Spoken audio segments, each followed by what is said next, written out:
Welcome back to the third and fourth day of our Mendocino rendezvous. On day 3 of the trip, we left Alturas, California, headed to Fort Bragg. To get there, we take Highway 299 to Redding, California, head down I-5 to Williams, then take Highway 20 to Fort Bragg. Due to a blunder on my part of incorrectly copying video files from my camera cards to my remote hard drive, I lost most of the video from this portion of the ride. I can say, however, the ride from Alturas to Fort Bragg was much drier than the previous day. Dan and I made it without further incident, and so did Mark and Dave. Prior to the American Civil War, in 1857, Fort Bragg was founded as a military garrison. The town is named after Army officer Braxton Bragg, who at the time had served the U.S. in the Mexican-American War, and whom would later serve in the Confederate Army during the Civil War. In the spring of 1855, the Bureau of Indian Affairs came to the area in search of land to create a reservation, and in spring of 1856, the Mendocino Indian Reservation was established. The land was home to mostly Pomo Native Americans. The purpose of the fort was to maintain order on the reservation and to subjugate the Indians in reservation lands. Between 1862 and 1864, the fort was then manned by Company D of the 2nd California Infantry. In March 1866, the Indian reservation was discontinued and the land opened for settlement 3 years later. The city of Fort Bragg was incorporated in 1889. The last remaining building of the Fort Bragg military post is located at 430 North Franklin Street. The next day, Mark and I saddled up for a short ride south to the picturesque town of Mendocino, California. Extremely beautiful, with a rugged coastline, the town is very popular with artists and vacationers. The name Mendocino translates from Spanish as of Mendoza, most likely in honor of Antonio de Mendoza, Viceroy of New Spain, who in 1542 sent Juan Rodriguez Cabrillo on an expedition to the west coast of North America. Mendocino was founded as a logging town in 1852, but by the 1940s its economy declined and population shrank until the 1950s, when Jenny and Bill Zaka established the Mendocino Art Center. Much of the town's revitalization can be attributed to their work.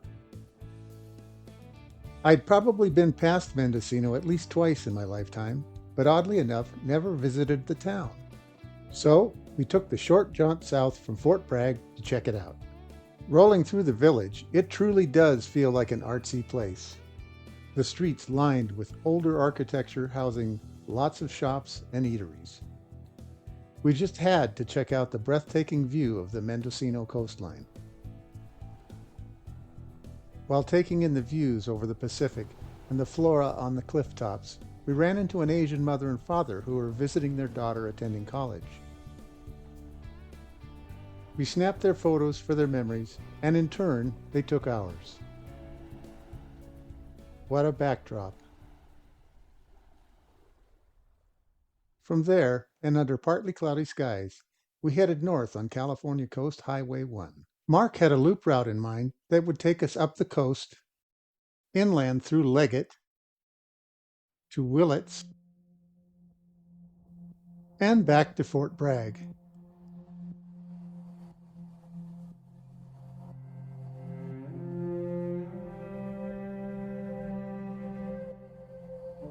A few miles north, the route becomes what's known as the Lost Coast Highway.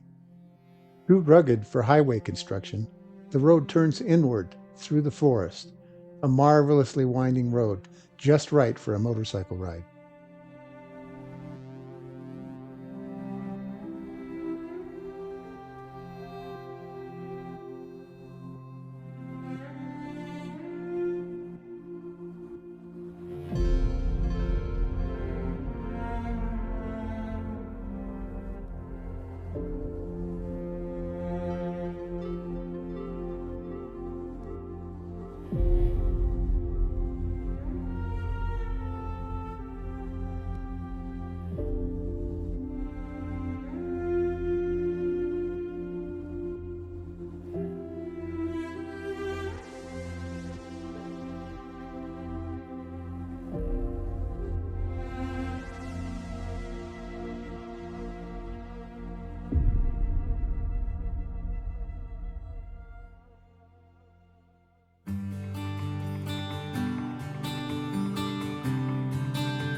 One of our intended stops led us to the drive-through tree near Leggett. It's a small fee to enter the park, but worth the bucket list checkoff. Seeing the height of the opening, I began to wonder if my head would clear it. Ducking down, I eased through the massive chandelier giant.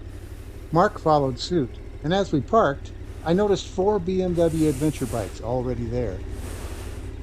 That road that we were on, I usually go through there in like second and third and just bang on it. But it's always dry and I'm not breaking the bike in. Yeah, relative to Mark's comments about easing through the route we just covered, for a couple of weeks, Mark had mentioned in our phone conversations that he'd made some significant changes and additions to his Honda.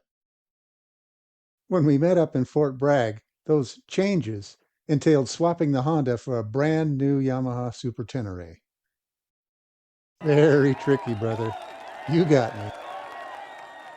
As it turned out, the BMWs we spotted were bikes that a group of Brits had rented through a Pacific Northwest adventure touring company.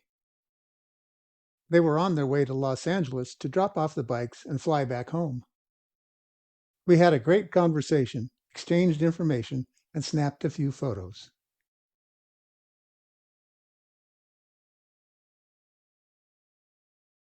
After checking out the gift shop, it was back on the bikes to complete the loop.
Entering Willits, we broke for lunch at a great little pub called Buster's Burgers and Brew. Then it was back to the motel for our last night in Fort Bragg. Tomorrow, we'd part for our respective trips home, but tonight was time to celebrate a great day ride, good food, and good friends.